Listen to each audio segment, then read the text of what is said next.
powered by One Feather Entertainment.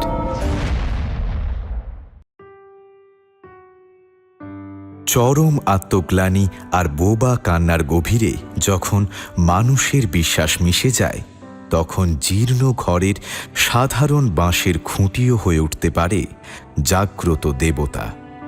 কালোজয়ী কথা সাহিত্যিক বিভূতিভূষণ বন্দ্যোপাধ্যায়ের কলমে শুনুন পাপ, মনস্তত্ত্ব আর ভক্তির এক রোমাঞ্চকর আখ্যান, খুঁটি দেবতা।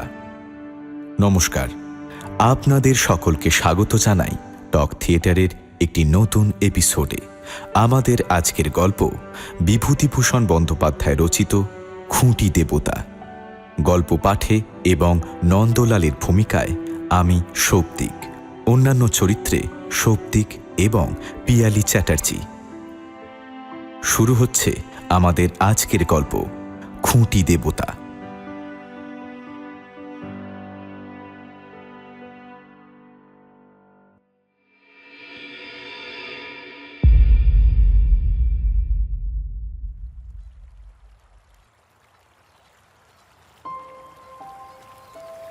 ঘোষপাড়ার দোলের মেলায় যাওয়ার পথে গঙ্গার ধারে একটা মাঠ পড়ে।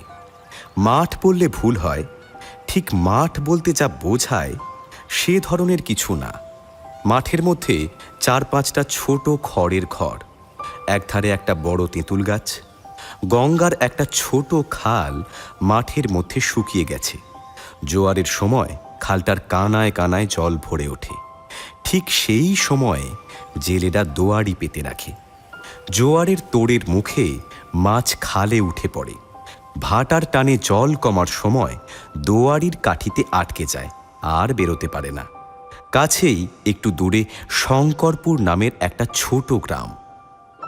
কিছুদিন আগে এক রেল কোম্পানি ব্রাঞ্চ লাইন খোলার উদ্দেশ্যে খানিকটা জমি সার্ভে করে মাটির কাজ আরম্ভ করিয়েছিলেন। কোনো কারণে সেখানে লাইন বসানো হয়নি। মাঠের উত্তর দক্ষিণে প্রকাণ্ড উঁচু রেলওয়ে। বাঁধটার দুই পাশের ঢালুতে নানা জাতীয় কাঁটা গাছ, আকন্দ ও অন্যান্য বুনো গাছপালা গজিয়ে এক প্রকার বন হয়ে গেছে। আকন্দ গাছটাই বেশি।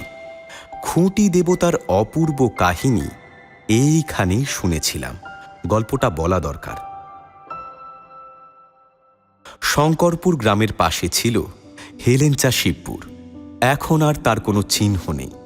বছর 15 আগে মাটি খানিক তলিয়ে গিয়ে মাঝগঙ্গার ওই বড় চরটার সৃষ্টি হয়েছে।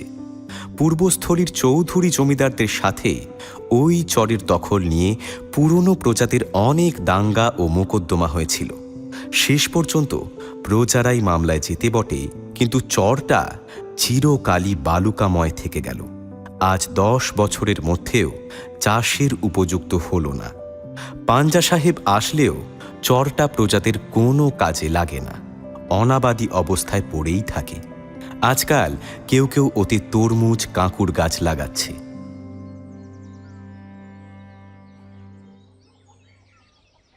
এই গ্রামে রাঘব চক্রবর্তী পূজারী বামুন ছিলেন। রাঘব চক্রবর্তীর কেউ ছিল না। পৈতৃক আমলের ছোট্ট খড়ের বাড়িতে একা থাকতেন। একাই নদীর ঘাট থেকে জল এনে বনের কাঠ কুড়িয়ে রেঁধে বেড়ে খেতেন। গায়ে শক্তিও ছিল খুব। পিতামহের আমলের সেকেলে ভারী পিতলের ঘড়া করে দুবেলা 1 মাইল পথ দূরের গঙ্গা থেকে জল আনতেন। ক্লান্তি বা আলসেমি কাকে বলে সেটা তিনি জানতেন না। রাঘব চক্রবর্তী পয়সা সবচেয়ে বেশি চিনতেন। বাঁশের চাটার পালা তৈরি করে 20 টাকা করে ডোমেদের কাছে ঘোষপাড়ার দোলে বেচার জন্য পাঠিয়ে দিতেন। আবার সময়ে সময়ে ঝুড়ি, কুলো, ডালা বুনে সেগুলো বিক্রি করতেন। মাটির প্রতিমা গড়তে পারতেন। উলু খড়ের টুপি, ফুল ঝাঁটা তৈরি করতেন। সুন্দর করে কাপড় রিপু করতে পারতেন। এসব তার উপরি আয়ের পন্থা ছিল। সংসারে কেউ নেই, না স্ত্রী, না কোনো ছেলে মেয়ে। কে তার পয়সায় খাবে? তবুও রাঘব টাকা জমিয়ে রাখতেন একটা মাটির ভাঁড়ে। সপ্তাহে 1 বার বা 2 বার ভাঁড়টি উপুর করে ঢেলে সব পয়সা যত্ন করে গুনতেন। ভাঁড়ের মধ্যে যা রাখতেন সেগুলো আর বের করতেন না। গ্রামের সবাই বলতো রাঘব চক্রবর্তী হাতে বেশ 2 পয়সা গুছিয়ে নিয়েছেন। একদিন দুপুরে রান্না সেরে রাঘব ক্লান্তি দূর করার ব্যবস্থা করছেন, এমন সময় একটা ছই ঘেরা গরুর গাড়ি এসে দাঁড়ালো উঠোনে। গাড়ি থেকে বের হয়ে এলো একজন 25-26 বছরের যুবক। রাঘব চিনতে পারলেন তার দূর সম্পর্কের ভাগ্নে নন্দলাল। নন্দলাল এসে প্রণাম করল। রাঘব বললেন, এসো বাবা, তা ছয়ের মধ্যে আর কে আছে? নন্দলাল সলজ্জ মুখে বলল, আপনার বৌমা। ও, তা কোথায় যাবে? ঘোষপাড়ার দোল দেখতে বুঝি? আগে না, আপনার আশ্রয়ই আপাতত, মানে বামুনহাটির বাড়িঘর তো সব গিয়েছে। গত বছর মাঘ মাসে বিয়ে, তা এতদিন বাপের বাড়িতে ছিল, সেখান থেকে না আনলে আর তো ভালো দেখাচ্ছে না, তাই নিয়ে আজ একেবারে এখানেই। রাঘব বিশেষ সন্তুষ্ট হলেন না। তিনি চিরকালই একা থেকে এসেছেন, একা থাকতেই ভালোবাসেন। এ আবার কোত্থেকে এসে জুটল দেখো কাণ্ড। যাই হোক, আপাতত বিরক্তি চেপে রেখে ভাগ্নে বউকে গাড়ি থেকে নামিয়ে পূর্ব দিকের ছোট্ট ঘরটাতে আলাদা থাকার ব্যবস্থা করলেন। সন্ধ্যার পর ভাগ্নেকে জিজ্ঞাসা করলেন, এখানে নিয়ে তো এলে, হাতে কিছু আছে টাছে? আমার এখানে আবার বড় টানাটানি। ধান অন্যবার যা হয়, এবার তার শিখিও পায়নি। যজমানদের যা অবস্থা, এবারেও মনে হয়। নন্দ এ কথার কোনো উত্তর দিতে পারল না, চুপ করে বসে রইল। বৌমার হাতে কিছু নেই? ওহো, কোথায় পাবে? তবে বিয়ের দরুন গয়না কিছু আছে, ওর ওই হাত বাক্সটাতে আছে, ওইটুকুই যা আছে আর কি। জায়গা ভালো নয়। আমি বলি কি, গয়নাগুলো বাক্সে রাখাই ভালো, 5 জন যেন টের না পায়। আমি আবার থাকি গাঁয়ের এক কোণে পড়ে, আর এই তো সময় যাচ্ছে, ওগুলো আরো সাবধান করা দরকার। দিন 2 পরে নন্দলাল মামাকে বলল, আমাকে আজ একবার বেরোতে হচ্ছে মামা, একবার বীজপুরে যাব। লোককারখানায় একটা কাজের সন্ধান পেয়েছি, তা একটু দেখে আসি। নন্দলাল এর আগেও বীজপুরের কারখানায় কাজ খুঁজেছে, কিন্তু তেমন লেখাপড়া জানে না বলে কাজ পায়নি। লোককারখানায় যদি মুগুর ঠ্যাঙাতে পারি তবে এক্ষুনি কাজ জুটে যাবে। ভদ্রলোকের ছেলে, ওসব তো আর করতে পারি না। এই আমার সঙ্গে পাঠশালায় পড়তো মহেন্দ্র, তারা যাতে মুচি, সে 22 ম্যানি করছে, 7.5 টাকা হপ্তা পায়, দিব্যি আছে। কিন্তু তাদেরও সব সয়, আমার তো আর তাতে হবে না। আমাকে বলেছিল হেডমিস্ত্রির কাছে নিয়ে যাবে, তা আমার দ্বারা কি আর হাতুড়ি পিটনো চলবে? পরদিন খুব ভোরে নন্দলাল বাড়ি ফিরল। সেই রাতেই স্টেশনে নেমে গেছিল, কিন্তু অন্ধকারে এতটা রাস্তা আসতে না পেরে সেখানেই একটু জিরিয়ে নিচ্ছিল। শেষ রাতের দিকে আলো ফুটলে রওনা হয়েছে। নন্দলাল বাড়ি ফিরে দেখল তখনও মামা ঘুম থেকে ওঠেননি। ঘরে স্ত্রীও তখন ঘুমোচ্ছে। স্ত্রীকে ডাকতে গিয়ে দেখল গয়নার বাক্সটা নেই। স্ত্রীকে ডেকে বলল, গয়নার বাক্স কোথায়? স্ত্রী অবাক হয়ে গেল, বলল, আরে ঠাট্টা করছো বুঝি? হ্যাঁ, এই তো মাথার কাছে এখানেই ছিল, কোথায় গেল? লুকিয়েছো বুঝি? কিছুক্ষণ পরে স্বামী স্ত্রী দুজনেই মাথায় হাত দিয়ে বসে পড়ল। ঘরের কোথাও বাক্সটা নেই। অনেক খোঁজাখুঁজি করা হলো। কান্নাকাটি শুনে মামাও বিছানা ছেড়ে উঠে আসলেন। চুরির কথা শুনে হকচকিয়ে গিয়ে নিজে চারদিকে ছোটাছুটি করে বাক্সের বা চোরের খোঁজ করতে লাগলেন। প্রতিবেশীরাও আসলো, থানাতেও খবর গেল, কিন্তু কিছুই হলো না। নন্দলালের স্ত্রীর বয়স 20 কি 21, রং টকটকে ফর্সা, মুখ সুশ্রী, বড় শান্ত ও সরল মেয়েটি।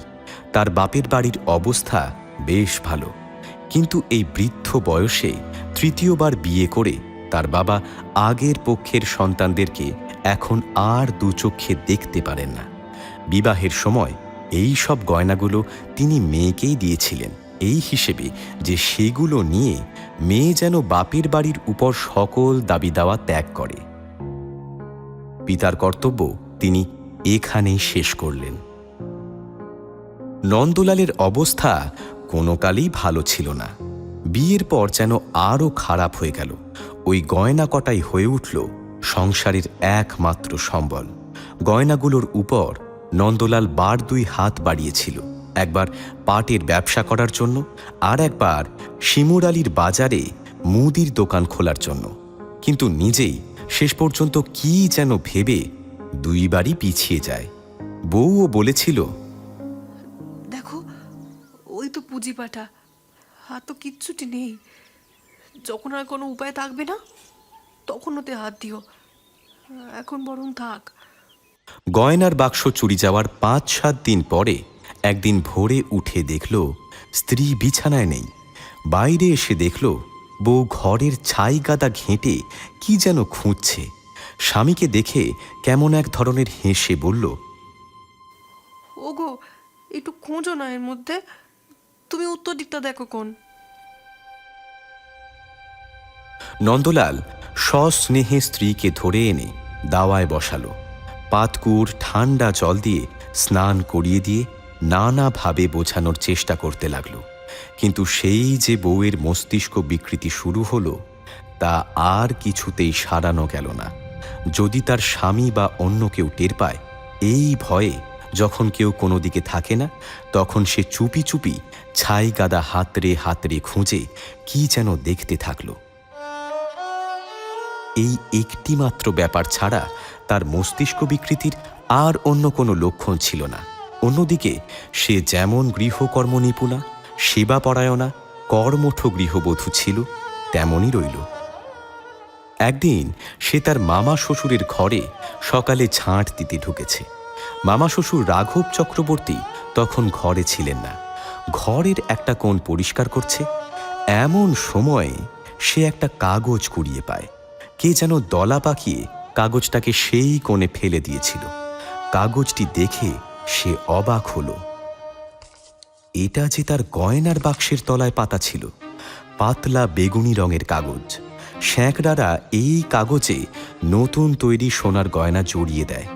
এই কাগজটিও তাহলে সেইভাবেই শ্যাঁকড়ার দোকান থেকে এসেছে। এটি তার গয়নার বাক্সের তলায় পাতা কাগজ, সে বিষয়ে কোনো সন্দেহ নেই তার। বৌমা কাউকে মনের সন্দেহের কথা কিচ্ছু বলল না, এমনকি তার স্বামীকেও না। কিন্তু সারাক্ষণ ভেবে চলল সেটা নিয়ে। ভাবতে ভাবতে শেষে তার খুব জ্বর এলো। জ্বর অবস্থাতেই নির্জন ঘরে একা বিছানায় শুয়ে শুয়ে তক্তপোষের একটা বাঁশের খুঁটিকে সম্বোধন করে সে করজোরে বারবার বলতে লাগলো, ওগো খুঁটি, তোমার কাছে আমি দরখাস্ত করছি, তুমি একটা করে উপায় করে দাও, পায়ে পড়ি তোমার। একটা উপায় তোমায় করতেই হবে। আমি যে আর কাউকে বলতে পারছি না গো, তোমাকেই বলছি। বাঁশের খুঁটিটা ছাড়া আর কেউ তার প্রাণের আকুতি শুনতে পারল না। কত রাত দিন যে নির্জনে খুঁটিটার কাছে সে সেই এক নিবেদন করে যেতে লাগলো, তা কেবলমাত্র সেই জানে। তাদের বাড়ির সামনে প্রকাণ্ড মাঠ ছিল, গঙ্গার পার পর্যন্ত, সম্পূর্ণ সবুজ ঘাসে ভরা। তারপরেই খাড়া পাড় নেমে গিয়েছে জল অবধি।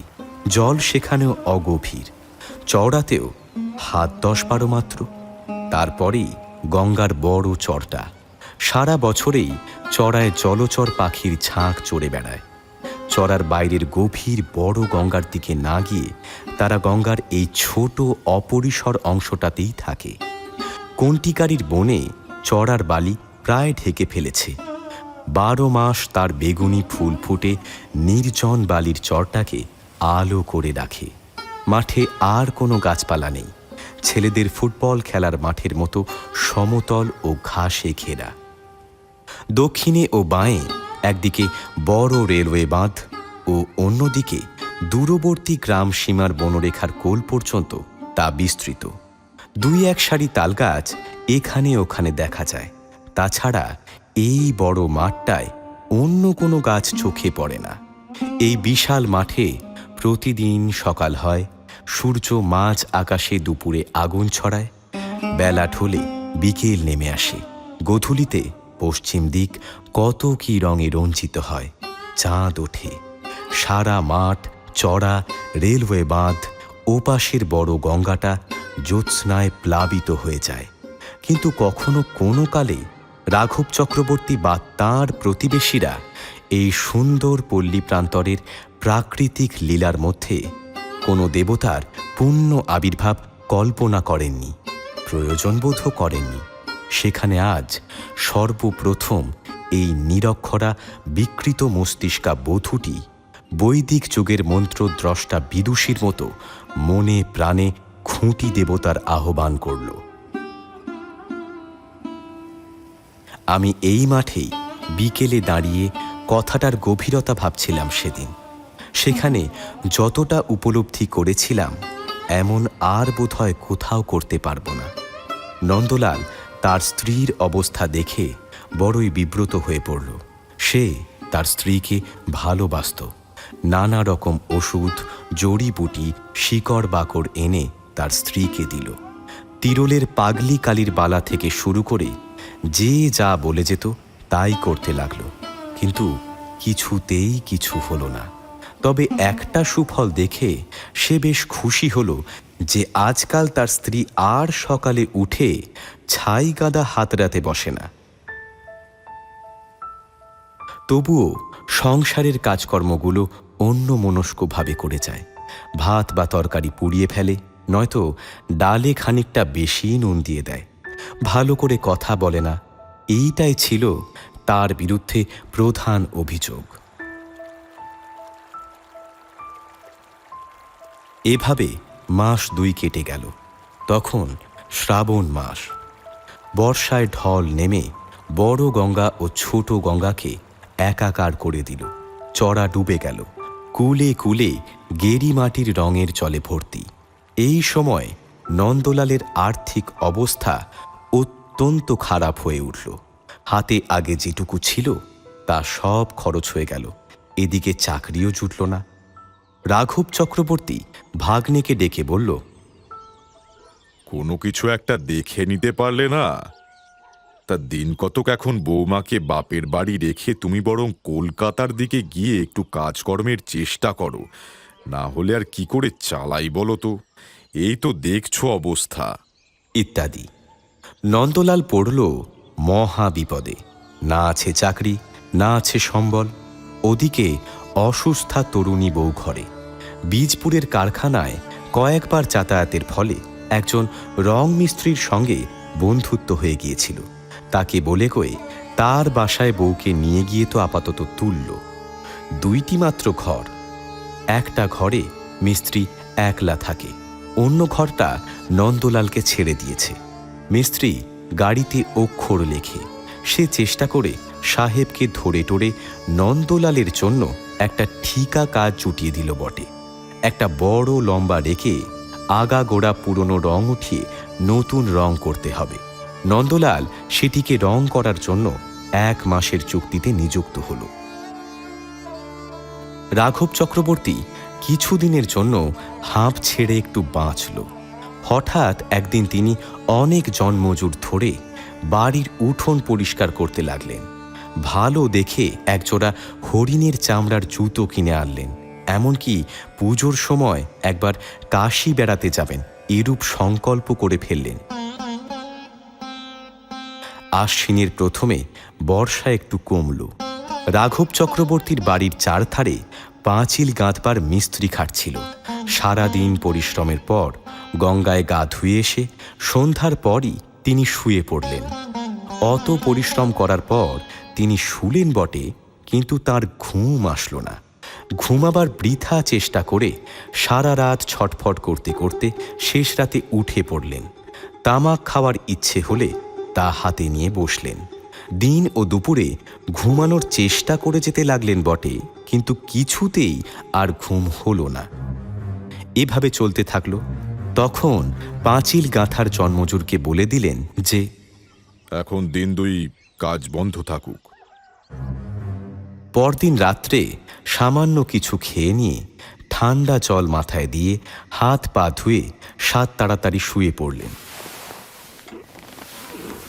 প্রথমে ঘুম আসলো না। ভাবলেন ঘুমের সময় এখনো ঠিক হয়নি, তাই হয়তো ঘুম আসছে না। এপাশ ওপাশ করতে লাগলেন। 10টা, 11টা, 12টা। রাঘব প্রাণপণে চোখ বুজে শুয়ে রইলেন। নানাভাবে ঘুরে ফিরে শুয়ে দেখলেন, কিন্তু ঘুম কিছুতেই আসে না। কেন? আরও ঘন্টা 2 কেটে গেল, কিন্তু ঘুমের চিহ্ন মাত্র নেই। দেখতে দেখতে চাঁদ ঢলে পড়ল। জানলা দিয়ে যে বাতাস আসছিল তা আগের থেকে ঠান্ডা অনুভব হচ্ছে। রাঘবের কেমন যেন ভয় হলো। বোধহয় আজও ঘুম হবে না। ভাবতেও বুকটা কেমন যেন করে উঠল।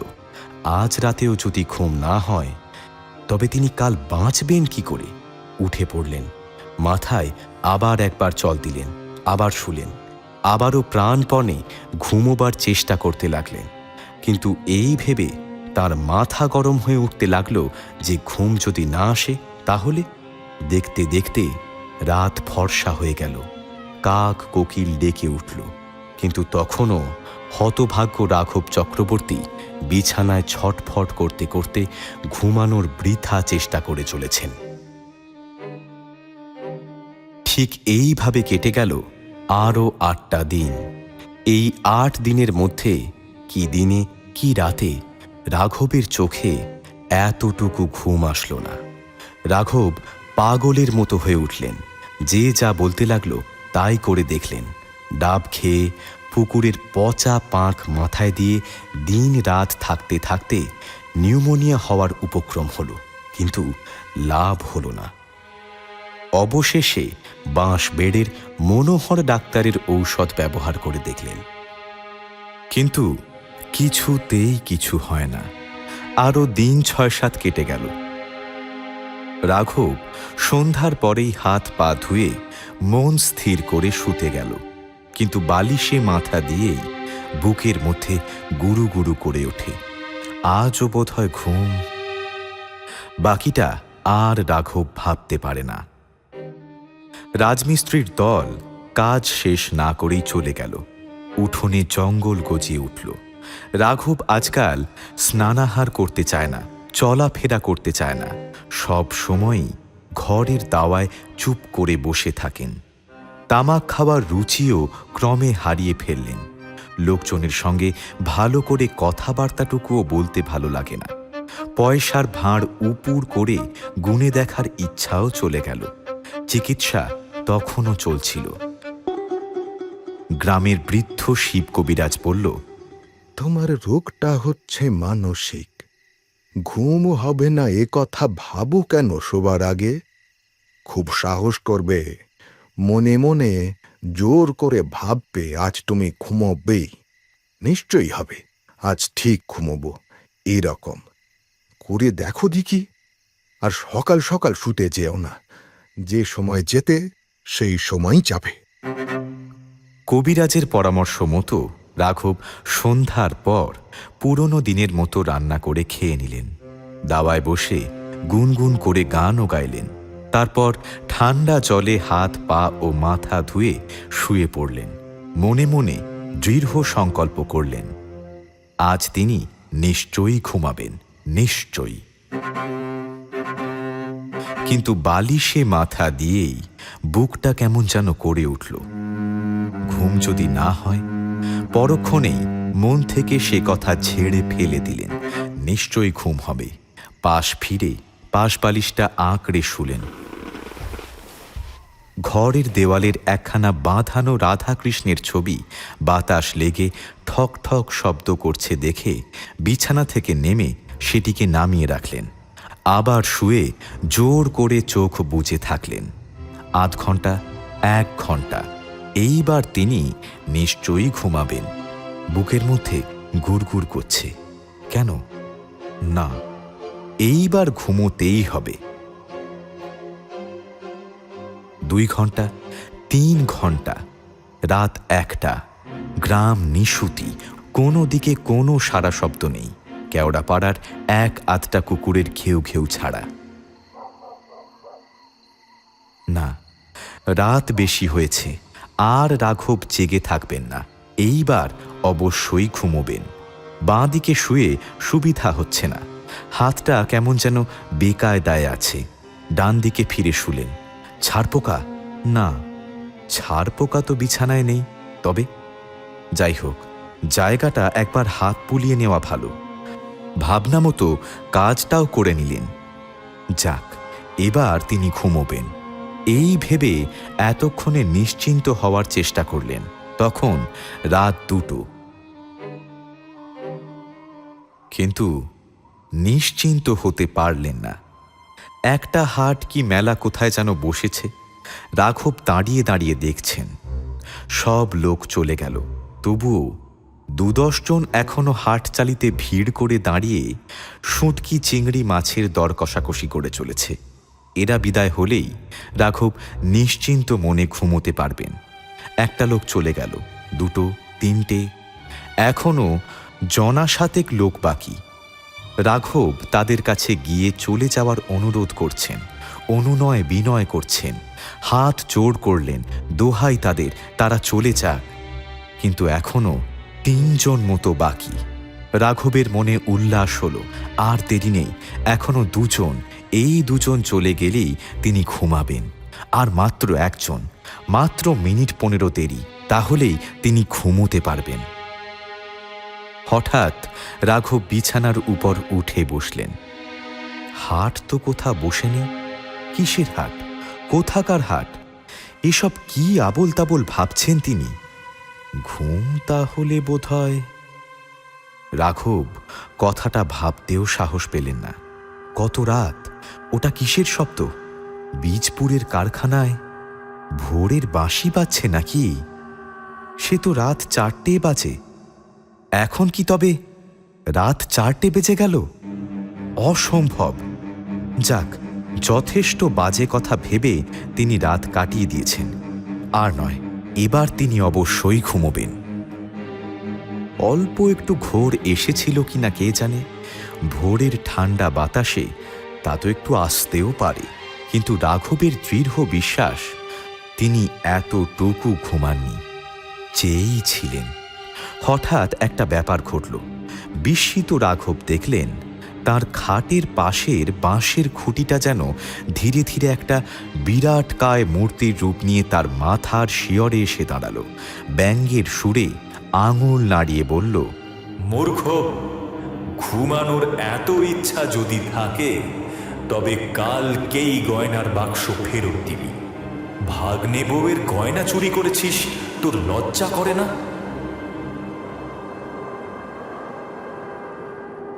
বীজপুরের কারখানার বাঁশির শব্দে রাঘবের ঘোর কেটে গেল। ফর্সা হয়ে গিয়েছে।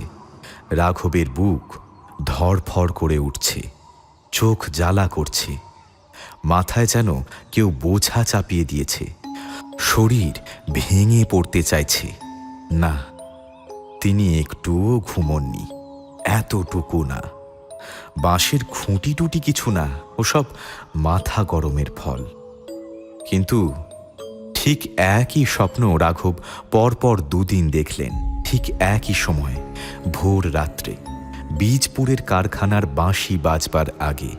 কিন্তু তিনি তো ঘুমাননি, তবে স্বপ্ন আসবে কোথা থেকে? বীজপুরের বাসায় তো অন্য কেউ তখন ছিল না। নন্দলাল কাজে বাইরে। নন্দলালের স্ত্রী সাবান দিয়ে কাপড় কাচ্ছিল। হঠাৎ রুক্ষ চুল, জীর্ণ চেহারার মামা শ্বশুরকে বাসায় ঢুকতে দেখে সে বিস্মিত মুখে একবার চেয়ে লজ্জায় ঘোমটা দিয়ে উঠে দাঁড়ালো। রাঘব চক্রবর্তী একবার চারিদিকে চেয়ে নিয়ে কাছে এসে ভাগ্নে বউয়ের পা জড়িয়ে ধরে কেঁদে ফেললেন। বললেন, মা, তুমি মানুষ নও, তুমি কোনো ঠাকুর দেবতা হবে। ছেলে বলে আমায় মাফ করো। নন্দলালের কাছে কিছু বলবার মুখ নেই আমার। তুমি মা, তোমার কাছে বলতে লজ্জা নেই, বুঝলে না? কিন্তু তার কাছে তারপর পুঁটলি খুলে সব গয়নাগুলো ভাগ্নে বউয়ের হাতে দিয়ে দিলেন, কিন্তু বাসায় থাকতে রাজি হলেন না। এই ঘটনার মাস 6 পরে রাঘব চক্রবর্তীর গুরুতর অসুখের সংবাদ পেয়ে নন্দলাল সস্ত্রী গরুর গাড়ি করে তাকে দেখতে গেলেন। ওরা যাবার দিন 7 পরে রাঘবের মৃত্যু হল। মৃত্যুর পূর্বে তিনি তার যা কিছু জমি জমা সব উইল করে ভাগ্নে বউকে দিয়ে গেলেন, কিছু পোঁতা টাকার সন্ধানও দিয়ে গেলেন। নন্দলালের স্ত্রীকে কাছে বসিয়ে নিজের সব স্বপ্ন বৃত্তান্ত বলে গেলেন।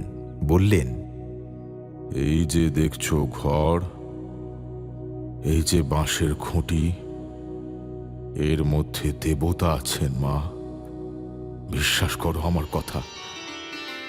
ভাগ্নে বউ শিহরিত হয়ে উঠল। সেই ঘর, সেই বাঁশের খুঁটি। রাঘবের মৃত্যুর পরে 16-17 বছর নন্দলাল মামার ভিটেতে সংসার পেতে বাস করেছিল। বউটি ছেলে মেয়েদের মা হয়ে সচ্ছলভাবে ঘর সংসার করতে করতে প্রথম জীবনের দুঃখ কষ্টের কথা ভুলে গিয়েছিল এবং সঙ্গে সঙ্গে খুঁটি দেবতার কথাও ভুলে গিয়েছিল। হয়তো দুঃখের মধ্যে দিয়ে যে আন্তরিকতাপূর্ণ আবেগকে জীবনে একবার মাত্র লাভ করেছিল, আর কখনো জীবনপথে তার সন্ধান মেলেনি। বছর 17 পরে নন্দলালের স্ত্রী মারা গেল। নন্দলালের বড় ছেলের তখন বিবাহ হয়েছে, ও বউ নিয়ে ঘরে এসেছে। বিয়ের বছর 4 মধ্যে এই বউটি দুরন্ত ক্যান্সার রোগে আক্রান্ত হল। ক্যান্সার হল জিভে। ক্ষত ক্রমে ক্রমে গভীর হতে লাগল। কত রকম চিকিৎসা করা হলো, কিছুতেই উপকার দেখা গেল না। সে শুয়ে যন্ত্রণায় ছটফট করত। ইদানিং কথা পর্যন্ত বলতে পারে না। তার যন্ত্রণা দেখে সকলে তার মৃত্যু কামনা করতে লাগল। কিন্তু বছর ঘুরে গেল, মৃত্যুর কোনো লক্ষণ নাই। অথচ নিজে যন্ত্রণা পেয়ে আরও 5 জনকে যন্ত্রণা দিয়ে সে জীবন্ত মৃত অবস্থায় বেঁচে থাকল। বউটি শাশুড়ির কাছে খুঁটি দেবতার গল্প শোনেওনি, জানতও না। একদিন সে সারা রাত রোগের যন্ত্রণায় ছটফট করছে। শ্রাবণ মাস শেষ রাতের দিকে ভয়ানক বৃষ্টি নামল। ঠান্ডাও খুব, বাইরে জোরে বাতাসও বইছে। মাথার শিয়রে একটা কাঁসার ছোট ঘটিতে জল ছিল। 1 চুমুক জল খেয়ে সে পাশ ফিরে শুতেই একটু তন্ত্রা মতো আসলো। তার মনে হলো পাশের খুঁটিটা আর খুঁটি নেই। তাদের গ্রামের শ্যামরায় মন্দিরের শ্যামরায় ঠাকুর যেন সেখানে দাঁড়িয়ে মৃদু মৃদু হেসে তার দিকে তাকিয়ে আছেন। ছোটবেলা থেকে কতবার সে শ্যামল আগে দেখেছে। কত বিকেলে উঠোনের বেল ফুলের গাছ থেকে ফুল তুলে মালা গেঁথে বিকেলে ঠাকুরের গলায় পরিয়েছে। শ্যামরায়ের মূর্তি সে খুব ভালো করেই চেনে। যেমন সুন্দর সুঠাম, তেমনি কমনীয় তরুণ দেবমূর্তি। বিশ্বাসে হয়তো মানুষের রোগও সেরে যায়। সেই বউটিরও তাই হয়েছিল। হয়তো সবটাই তার কল্পনা। রাঘব চক্রবর্তী যে বিরাট আকারের পুরুষটিকে দেখেছিলেন, সেও হয়তো তার অনিদ্রার জন্য মনের ভুল। কারণ খুঁটির মধ্যে দেবতা সেই রূপেই সবাইকে দর্শন দেন, যার পক্ষে যে রূপের কল্পনা করা স্বাভাবিক। সত্যি মিথ্যে জানি না, কিন্তু খুঁটি দেবতা সেই থেকে এই অঞ্চলে বেশ জাগ্রত হয়ে আছেন।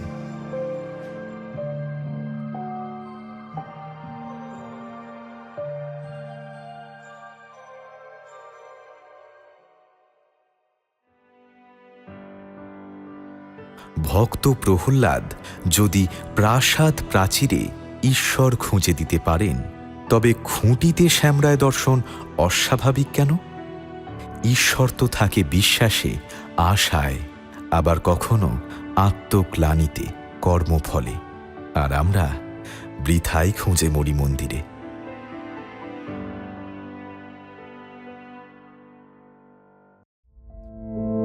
আমাদের গল্প ফুরলো, নোটে গাছটি মুড়ল। তাহলে আজ আসি, আবার আসবো পরের বুধবার ঠিক রাত 9:30 নতুন একটি গল্প নিয়ে টক থিয়েটারের অফিসিয়াল ইউটিউব চ্যানেলে, powered by One Feather entertainment.